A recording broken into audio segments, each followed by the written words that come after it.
Assalamualaikum warahmatullahi wabarakatuh. Waalaikumsalam warahmatullahi Salam wabarakatuh. Waalaikumsalam warahmatullahi wabarakatuh. Bagaimana kabarnya hari ini? Baik, Alhamdulillah Pak. baik, Pak. Pak. Bapak gimana kabarnya? Kurang semangat ini. Jadi Baik, kalau saya tanya kabar, jawabnya seperti ini ya. Alhamdulillah, luar biasa para juara. Yes, sukses seperti itu. Bisa? Bisa. Pak. Coba, bagaimana kabarnya hari ini? Alhamdulillah. Luar biasa. Biasa. Para juara. Para juara. Yes, sukses. Yes, Sukses. Oke, baik. Sebelum kita mulai pembelajaran pada hari ini, mari kita berdoa. Monggo Mas Hengki dipimpin untuk berdoa, teman-teman. Baik, Bapak. Untuk pembelajaran hari ini, marilah kita berdoa menurut kepercayaan kita masing-masing. Berdoa mulai.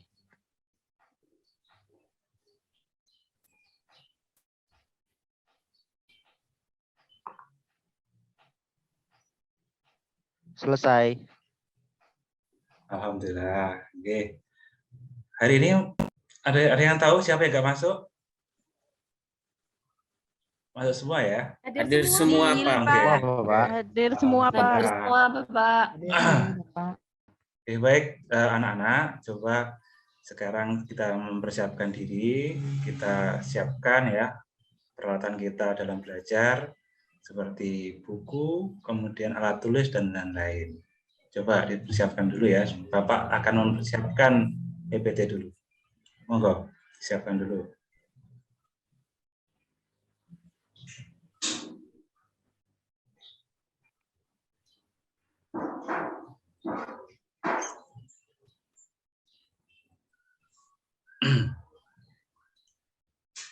Oke, baik.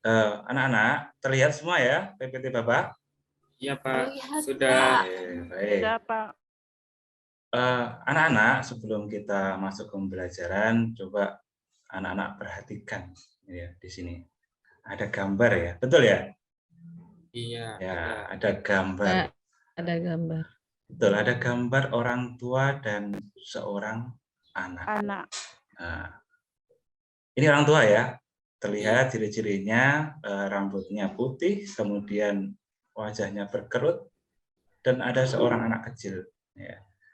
Gambar ini biasa, tapi kalau ada tulisan seperti ini gimana? Ternyata kakek ini, orang tua ini, itu masih berumur 11 tahun. Loh, kok 11 tahun? Nah, jadi gini anak-anak. Kakek ini usianya masih 11 tahun. Kok bisa? Nah, ceritakan suatu ketika ya di sebuah padang savana yang sangat luas. Ya. Padang savana itu tahu ya, seperti padang pasir, tapi kalau savana itu isinya bukan pasir, tapi rumput-rumput hijau yang sangat luas. Di sana ya terdapat pohon yang sangat besar sekali. Nah, di bawah pohon itu ada seorang kakek dan anak kecil yang riang bergembira bermain. Sangat cair ya anak kakek itu bermain dengan anak-anak kecil itu. Nah, saat itu ada seorang yang lewat ya, kebetulan lewat, sudah pemuda yang lewat. Kemudian, ada orang, coba saya hampiri seperti itu. Nah, ketika sampai di bawah pohon, itu kan otomatis kan kenalan, ngobrol-ngobrol gitu, sampai suatu titik di mana pemuda tadi itu tanya kepada kakeknya tadi. Kakek, apakah anak-anak ini cucu kakek? Kakek itu menjawab, bukan, ini bukan cucu-cucuku. Kemudian tanya lagi, apakah anak-anak ini adalah murid kakek? Bukan juga, Ju. Ini bukan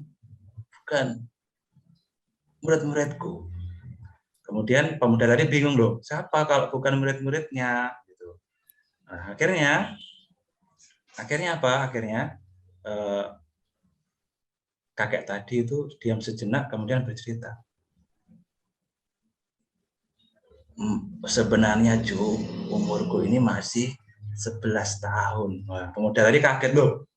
Kakek ini bercanda ya. Masa orang rambutnya putih ya, kemudian wajahnya berkeriput, dia masih bilang 11 tahunan, nggak mungkin. Nah, ternyata setelah itu kakek itu bercerita ya. Ternyata apa? Kakek itu dulu itu ketika kecil ya, umur 1-20 tahun itu adalah anak seorang yang sangat kaya raya. Ya. Apapun dibelikan. Akhirnya apa? Nggak mau sekolah. Seharusnya kan umur 1-20 tahun kan digunakan untuk sekolah kan, tapi dia nggak mau sekolah. Dia itu beli apapun. Kemudian umur 20 tahun sampai 40 yang harusnya digunakan untuk menitih karir, ya, kakek itu gunakan untuk berfoya-foya di waktu muda. Nah, umur 40 sampai 60 tahun yang harusnya itu digunakan untuk ya menjadi seorang pemimpin, sudah mapan gitu ya. Dia menghabiskan harta. Nah, akhirnya apa? Yang terjadi anak-anak? Yang terjadi ketika umur 60 tahun, dia menjadi seorang yang miskin, hartanya habis. Dan dia nggak pernah sekolah ya. Akhirnya dia memulai kehidupan baru dengan sekolah. Beberapa tahun berlanjut ya dia mulai membaca, berhitung. Sampai temannya itu anak-anak. Seperti itu. Jadi pesannya apa?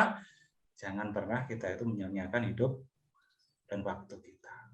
Karena kalau kita tahu ya, Imam Syafi'i itu pernah berkata, jika engkau tidak tahan dengan lelahnya belajar, maka engkau harus tahan dengan perihnya kebodohan. Semoga kalian tetap semangat untuk belajar hari ini. Oke, baik. Anak-anak, pada hari ini ya, tujuan pembelajaran kita adalah kita akan mengenal struktur teks cerita fantasi. Ya. Teks cerita fantasi dan karakteristik strukturnya. Ya. Jadi kita hari ini akan mengenal itu. Nah, baik. Bagaimana kabarnya hari ini?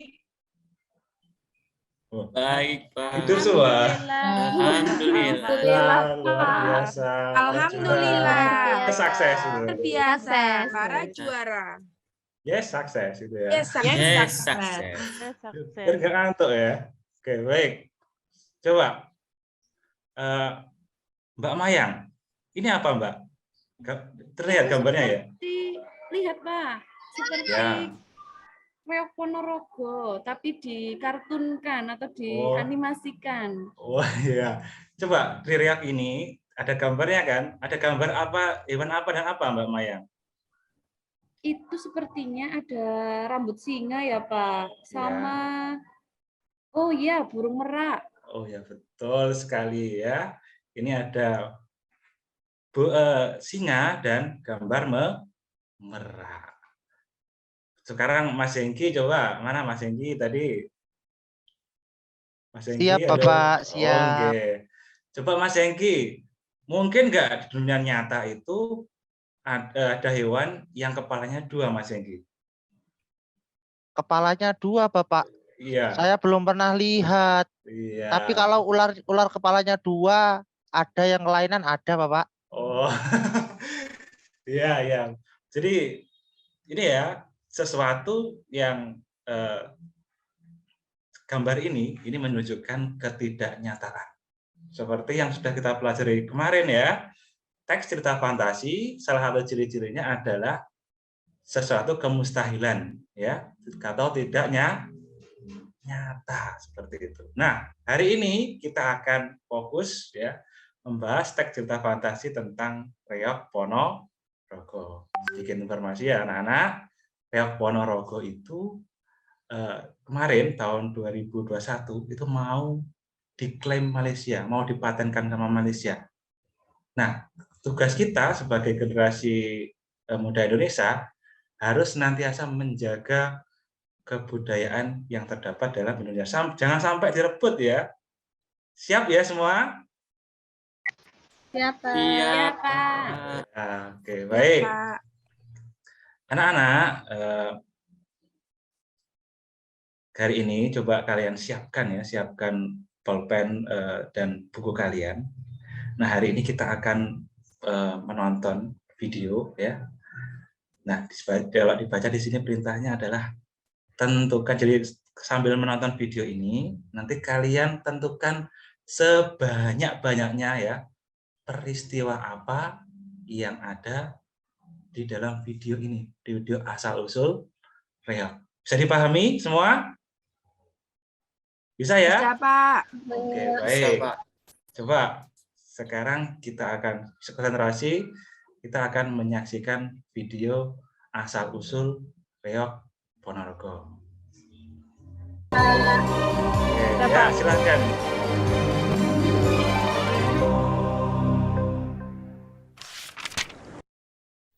Reog Ponorogo. Di sebuah kerajaan bernama Kerajaan Kediri, hiduplah seorang putri yang sangat cantik bernama Dewi Sanggalangit. Semua raja-raja di sekitar Kediri berlomba-lomba melamar Dewi Sanggalangit. Namun sang putri tidak berminat menerima lamaran mereka. Raja Kediri, ayahanda Dewi Sanggalangit, menjadi khawatir. Sikap Dewi bisa memicu peperangan antar kerajaan. Meskipun hak untuk menikah berada di tangan Dewi Sanggalangit, namun pada akhirnya Raja Kediri mulai campur tangan. Putriku, sikapmu yang selalu menolak lamaran dari raja-raja itu bisa membahayakan keamanan kerajaan kita. Bayangkan jika raja-raja itu sakit hati dan menyerang kerajaan kita. Pikirkanlah baik-baik, Dewi. Kata Raja Kediri kepada putrinya, Dewi Sanggalangit. Sang putri menundukkan kepalanya. Raja Kediri merasa Makanya prihatin. nggak ada, Aku Pak. tidak memaksamu untuk menikah. Semua keputusan ada di tanganmu. Hanya saja, sebaiknya segeralah ambil keputusan. Dewi Sanggalangit memikirkan kata-kata ayahnya. Akhirnya dia membuat sebuah sayembara. Baiklah ayah, Ananda akan menikah tapi dengan syarat memenangkan sayembara. Apa syarat dari sayembara ini, putriku? Tanya Raja Kediri dengan wajah penasaran. Mereka yang akan melamar saya harus membawa sebuah suguhan pementasan yang belum pernah ada di negeri ini. Selain itu, calon pelamar harus diiringi oleh 140 penunggang kuda kembar dan seekor binatang berkepala dua. Raja Kediri menghela nafas. Sungguh berat syarat putrinya. Namun apa boleh buat? Dia pun mengumumkannya ke seluruh penjuru negeri. Baiklah jika itu maumu. Ayah akan umumkan ke seluruh penjuru negeri. Syarat itu sungguh berat. Dan banyak raja-raja yang mundur dan hanya menyisakan 2 orang raja, yaitu Singa Barong dari kerajaan Lodaya dan Raja Kelana Swadana dari kerajaan Bantar Angin. Mereka berdua berjanji akan membawa apa yang diinginkan Dewi Sanggalangit. Sayangnya Singa Barong yang licik punya rencana curang. Dia bermaksud menghadang rombongan Kelana Swandana dan merebutnya. Aku tidak perlu repot-repot mencari syarat-syarat itu. Biarkan Kelana Swandana yang bekerja dan aku bersantai-santai. Jika dia sudah menyiapkan semuanya, barulah ku rebut. Maka waktunya telah tiba. Raja Kelana Swandana telah menyiapkan semuanya, kecuali binatang berkepala 2. Dia hanya membawa merak peliharaannya yang cantik. Mungkin saja Dewi Sanggalangit akan luluh hatinya jika melihat merak ini dan melupakan soal binatang berkepala 2 itu. Rombongan Raja Kelana Swandana telah sampai di hutan. Tiba-tiba seekor singa mengamuk. Dialah Raja Singa Barong yang berubah wujud menjadi singa. Pasukan Raja Kelana Swandana tidak bisa menahan amukan si singa. Korban mulai Ya. Oke, baik. Bapak ya, saya beri waktu sekitar 2 menit ya. Silakan didata ya. Peristiwa-peristiwa penting yang tadi ada di video asal-usul reog Ponorogo ya. Saya bawa dalam waktu 2 menit. Silakan dikerjakan ya. Oke, sudah ya. Baik, coba saya pengen tahu peristiwa apa yang ditemukan. 2 peristiwa saja, ya. Mas Hari coba, Mas Hari, Halo, ada? Ya, Bapak. Coba sebutkan 2 peristiwa, Mas, dari video Asal Surya Ponorogo, Mas. Coba. Apa? 2. Hmm. Peristiwa penting tadi, Pak. Ya. Pertama di Kerajaan Kediri ada seorang putri yang bernama Songgolangit, Pak. Oh, bagus. Satu lagi, Mas. Coba. Satu lagi, semua raja di sekitar Kerajaan Kediri berlomba ingin melamar putri Songgolangit tadi, Pak. Tepat sekali. Ya, beri tepuk tangan untuk Mas Hari ya. Oke, baik. Coba Mbak Marisar. Coba Mbak Marisar, coba. Coba selain disebutkan Mas Hari tadi, coba sebutkan 2 saja Mbak Marisar. Apa yang ditemukan, peristiwa yang ditemukan? Songgolangit tidak menerima lamaran mereka, Pak. Oke, ya satu lagi apa? Betul? Satu lagi, Raja Kediri merasa khawatir sikap Songgolangit tidak memicu peperangan. Bisa memicu peperangan ya? Iya, bisa memicu peperangan. Betul sekali, tepuk tangan untuk Mbak Marisar ya. Baik, anak-anak, kalian kan sudah sudah mendata seluruh peristiwa-peristiwa. Bapak akan membagikan LK ya. Silahkan kalian cek di WA group kalian masing-masing. Untuk bentuk LK-nya akan Bapak tampilkan seperti ini ya. Ada 3 lembar ya, halaman pertama halaman judul, kemudian halaman kedua ya, seperti ini. Coba diperhatikan ini.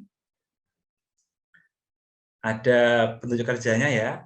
Jadi kan kalian tadi sudah menonton teks asal-usul Reog Ponorogo. Betul kan? Betul. Kemudian coba peristiwa-peristiwa penting yang kalian susun tadi ya. Coba kalian masukkan ke dalam kolom-kolom ini, dipilih ya. Sebagai informasi awal ya, bagian orientasi ini ya, ini adalah bagian pengenalan. Namanya orientasi ya, istilah lain adalah pengenalan. Kemudian komplikasi itu adalah masalah. Nah, kemudian resolusi ini adalah pemecahan masalah. Coba nanti didata saja, cepat saja ya. Dari peristiwa-peristiwa tadi coba diberi angka, mana ya, diberi angka 1 sampai 3, mana yang termasuk bagian orientasi, mana yang komplikasi dan resolusi. 1 untuk orientasi, 2 untuk komplikasi, dan 3 untuk resolusi.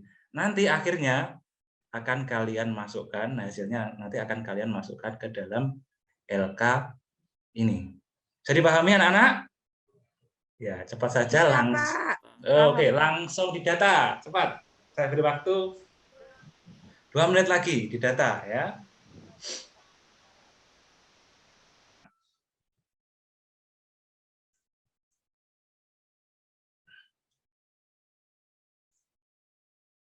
Oke, sudah ya. Nah, baik. Coba dibaca hasilnya gimana? Kita presentasikan, coba dibaca. Mbak Ella, coba Mbak Ella. Menemukan apa Mbak Ella di bagian komplikasi Mbak Ella? Masalah apa Mbak Ella yang ditemukan Mbak Ella? Peristiwa apa?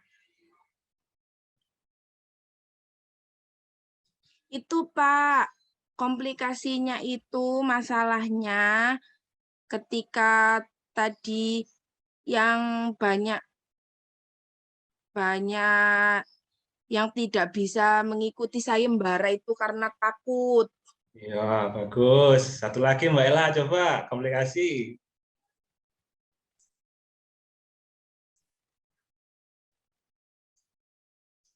Ya, kita beri tepuk tangan untuk Mbak Ella ya. Cuma bisa 1, Bisa Pak. 1, nggak apa-apa. Oke, Mas Hengki, coba Mas Hengki. Bagian resolusi tadi apa Mas Hengki? Coba dibacakan Mas Hengki. Apa yang ditemukan di bagian resolusi Mas Hengki? Yang resolusi tadi saya dapat 2 cuma Bapak.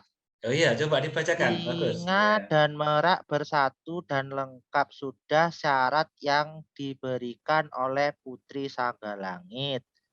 Sama lagi. satunya Dewi Sanggalangit menyukai apa yang dibawa Raja Kelana Sewandono. Oke, tepuk tangan untuk Mas Hengki, luar biasa ya. Baik, oke. Jadi itu anak-anak ya. Tadi ya kalian sudah mendata dari peristiwa-peristiwa dimasukkan ke dalam struktur teks cerita fantasi, ke dalam orientasi, komplikasi, dan resolusi. Baik, coba diperhatikan lagi. Di sini ada LK lagi ya, ternyata. Nah, jadi setelah kalian masukkan tadi kan kalian tahu ya karakteristik dari struktur teks cerita fantasi, karakteristik orientasi, komplikasi, dan resolusi. Coba ada yang tahu apa karakteristik dari teks cerita orientasi? Coba angkat tangan kalau ada yang tahu. Saya, Pak. Oh iya. Ya, Mbak Ella, coba Mbak Ella, ayo apa? Karakteristik orientasi itu ada tokohnya.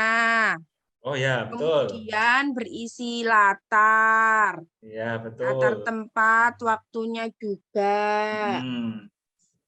Sudah, Pak, itu, Pak. Ya, terima kasih Mbak Ella. Oke, karakteristik komplikasi, ada yang tahu? Siapa? Angkat tangan. Ayo, siapa? Saya tunjuk loh nanti kalau angkat tangan. Saya, Pak, tapi kalau salah maaf ya, Pak. Iya, nggak apa-apa. Coba Bu Mayang, Mbak Mayang.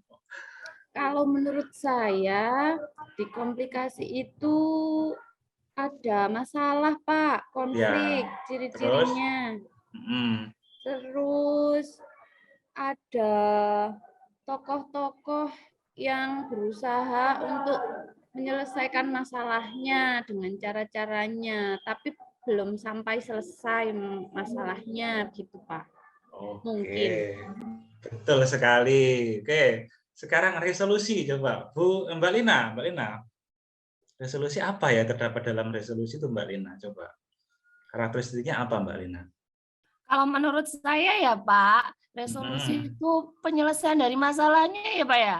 Iya betul. Terus? Itu aja Pak yang saya Cuma tahu. itu saja. Oke. Maaf ya Pak ya.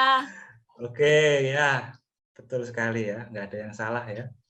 Betul sekali. Jadi anak-anak nanti ya salinan tugas kalian tadi nanti tolong dikerjakan, dimasukkan ke dalam LK yang Bapak bagikan. Bisa dipahami ya? Baik. Sebagai penutup ya, tadi kita simpulkan apa yang telah kita pelajari hari ini. Ya. Hari ini ya kita mengenal struktur teks cerita fantasi ada 3. Ya. Yang pertama tadi ada orientasi, ada resolusi, ada komplikasi, dan ada resolusi. Untuk karakteristiknya tadi sudah disebutkan sama teman-teman ya, sama Mbak Ella tadi ada tokoh, nah akan Bapak perjelas.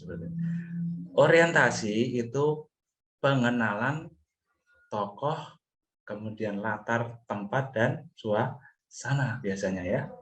Kemudian kalau karakteristik komplikasi itu adalah di dalam komplikasi itu ada peristiwa-peristiwa yang mengandung masalah ya. Mulai dari masalah awal nanti sampai memuncak ke klimaks namanya ya. Kemudian yang resolusi, betul kata Mbak Lina tadi ya. Resolusi adalah pemecahan dari beberapa masalah. Oke. Oke, tepuk tangan untuk kita semua ya. Kalian semua hebat. Ya, baik. Anak-anak, baik. Untuk memperdalam pengetahuan kita tentang teks struktur dan tentang teks cerita fantasi ini, Bapak mempunyai sebuah media yang bisa kalian akses ya nanti. Akan saya kirimkan ke kalian ke grup WA. Jadi media ini Bapak namakan ruang literasi. Ya, perhatikan di sini ruang literasi ini nanti ada infografis yang bisa kalian pelajari tentang materi hari ini ya. Nah, setelah kalian pelajari, nanti silahkan di rumah kalian mengerjakan evaluasi yang sudah Bapak masukkan ke dalam ruang literasi. Silahkan diklik saja ini ya, silahkan klik untuk mengerjakan. Nah ini Diklik, dikerjakan. Saya tunggu nanti sampai nanti malam dikerjakan di rumah masing-masing ya. Nah, kalau ada yang kesulitan, nah di sini kan ada gambar seperti lambang HP itu ya. Kalau kalian klik, ini langsung nge-link ke WA Bapak. Nah, gitu ya. Baik. Nah, untuk pertemuan depan, ya, pertemuan minggu depan, kita sudah masuk ke dalam menulis teks cerita fantasi. Seperti itu. Baik, ada pertanyaan mungkin sebelum kita akhiri? 1, 2, 3, pas. Oke, baik. Terima kasih, anak-anak. Marilah kita tutup pembelajaran hari ini dengan berdoa ya. Ke Mas Hengki, monggo dipimpin berdoa. Baik Bapak. Teman-teman, sebelum kita pulang, mari kita bersama-sama berdoa agar semua ilmu yang kita dapat hari ini bisa kita manfaatkan dengan baik. Berdoa mulai.